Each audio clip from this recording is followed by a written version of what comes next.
Shalom, all praises, glory, and honor to Yahweh Bashem, Yahweh Shai, Bashem, Kodash, and double honors to the apostles and to the elders of Great Millstone, peace and salutations to the elect. I am Brother Immaculate from the Great Millstone Jamaica Camp with LSC to feed the potential elect through the spirit and power of Yahweh Bashem, Yahweh Shai. Now, quick lesson.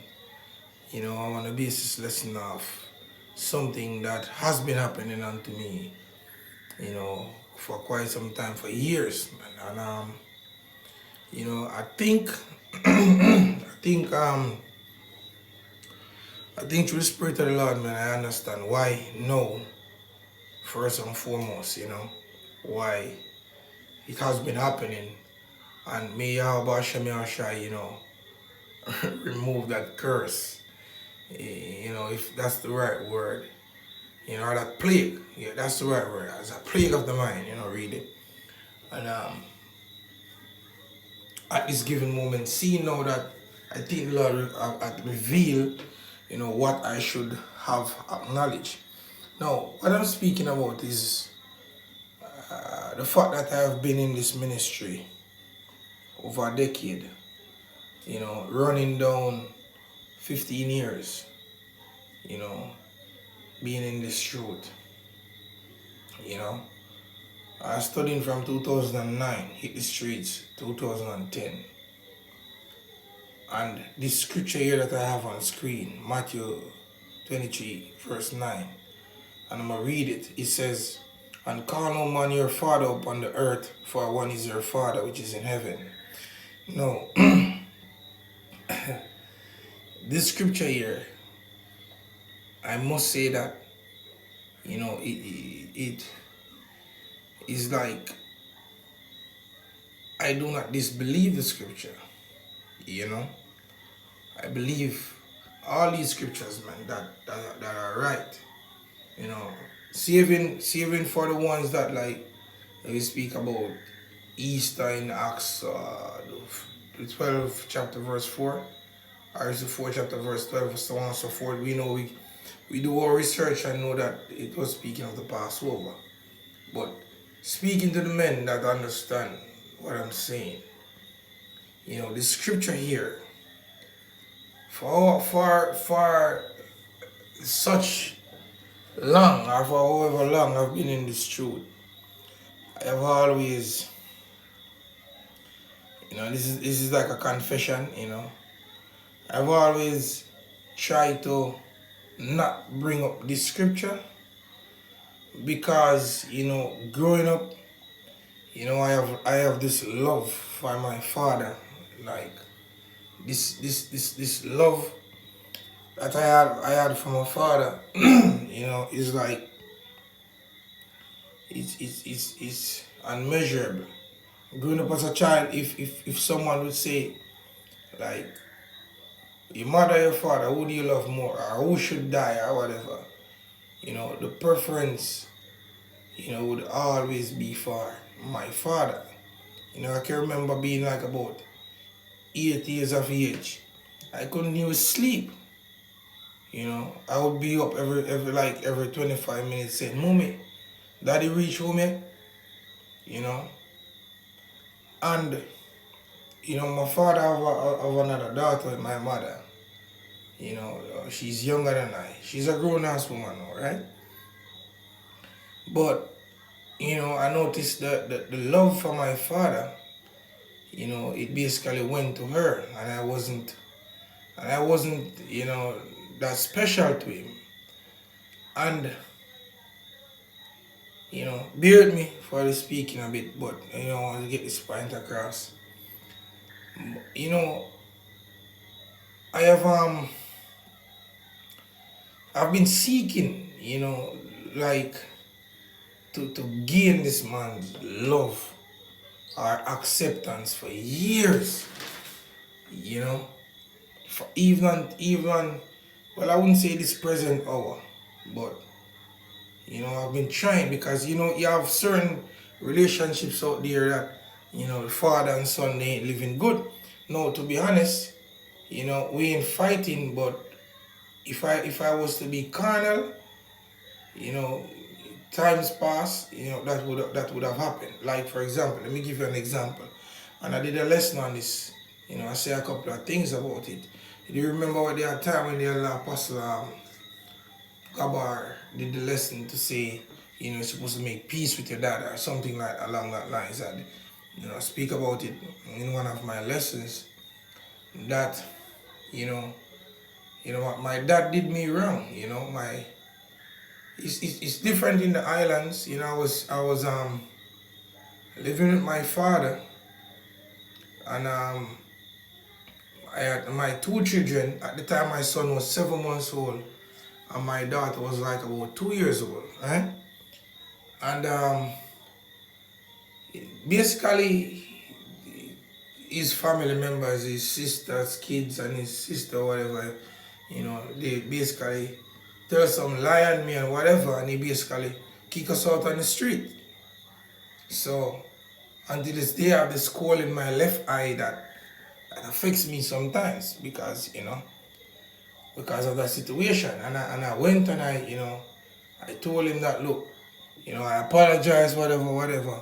We should not be living this way. But however, I'm not living under his roof anymore.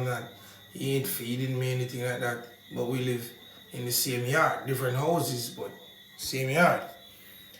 And, in constantly trying to,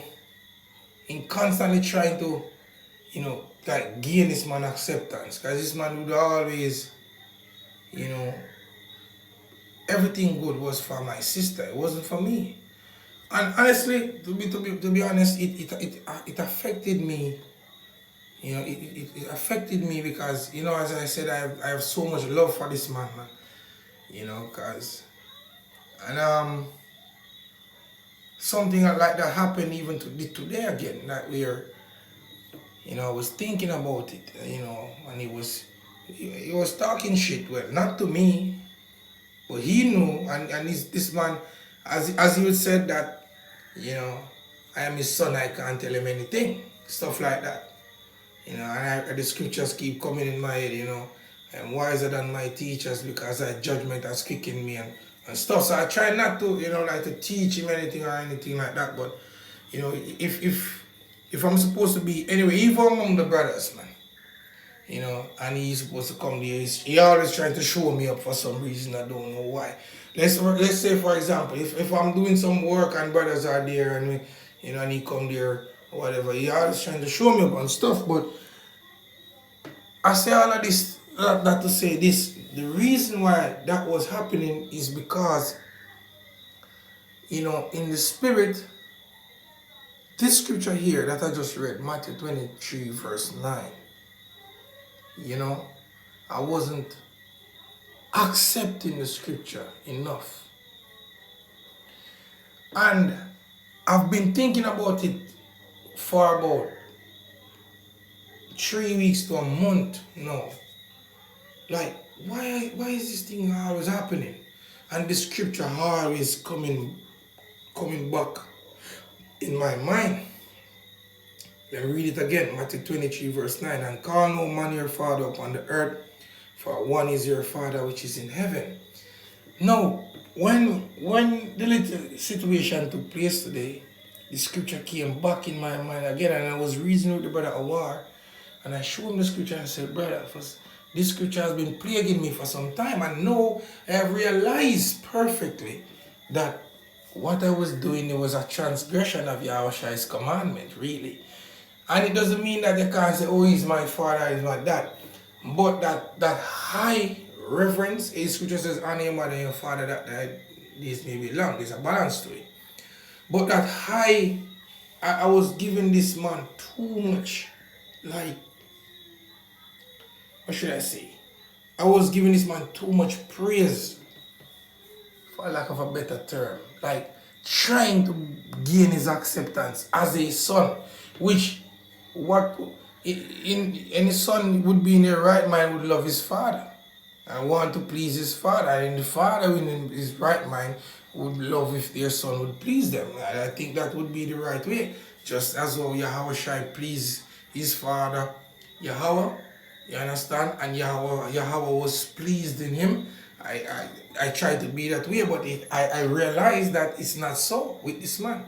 And it's because I was, in a way, transgressing the scripture. You know? Let me read it again. Matthew 23, verse 9. And call, O man, your father upon the earth, for one is your father which is in heaven. Now, there are certain scriptures in the book that is general. And there are certain scriptures, especially when Yahweh himself is speaking, is directly speaking to his disciples, 140 and 4,000. And I know that other brothers can attest to that. These scriptures was written in advance where the Lord was speaking unto his servants directly. And that's the reason why the mass majority can't receive it. So in other words, the reason why I was going through all of this is because I didn't accept the scripture as I should from the get-go. So the Lord put me through a phase, a very serious phase, a rough phase, had me sleeping on the streets because of that, for me to get it. So I'm saying that to say this, brothers, look, if we are part of the elect, it doesn't matter the root. Yeah, the Lord is going to use people, things, whatever, to get certain understanding where we are lacking in our minds so we can get it perfectly. Now, I have another scripture here, Matthew 12, verse 47. I started at verse 46. It says, while he yet talked to the people, behold, his mother and his brethren stood without, desiring to speak with him. Then one said unto him, behold, thy mother and thy brethren stand without, desiring to speak with thee. But he answered and said unto him that told him, who is my mother, and who are my brethren? And he stretched forth his hand towards the disciples, and said, behold, my mother and my brethren, for whosoever shall do the will of my Father which is in heaven, the same is my brother and sister and mother. So in reality, my company should be the brotherhood, man. I shouldn't be here trying to gain this man, what should I say, acknowledgement or whatever. Even the other day when the Elder Shapar was speaking and he was saying to me, hey brother, your father need to chill, bro. He's always overdoing it. He's always trying to prove against you for some reason, I don't know why. Other people seeing it. And it's very annoying, man. It's like, this man always trying to compete with me. And I always say, why don't this man complete with me instead of competing with me? But I'm now realizing that the reason for that is because that same scripture, it didn't sink well in my head. So now I know the perfect balance. And brothers, it doesn't matter. You understand? It doesn't matter. Whatever scripture you ain't accepting, the Lord is going to ensure whether you don't accept it by will, he's going to do it by force, and he's going to put us through various experiences for us to get it with perfect understanding. There's a saying, experience teacheth wisdom, right? So, that's all I want to say. I can go further, but my focus should be on Yahweh Shem Yahushai, man. If I come out in the morning and say good morning and he answer, it's fine. If he want bread to eat and I can give him, it's fine. But that's about it, man. I'm not gonna be rude to him or disrespectful, but now we're seeing why we ain't seeing eye to eye. We ain't seeing eye to eye. So I know my shortcomings, man. And I'm doing this lesson also that brothers may be going through similar situations that, you might know your shortcomings now. That there is a scripture that's in the background or in the back of your head that, keep ringing out constantly. And but the thing is, it's because we genuinely know that we don't mean these people any harm or hurt. And it offends us, man. But the scripture say, ye which are troubled, rest with us, man. You just stick to the script, man. I hope that this lesson has been an edifying one. Shalom.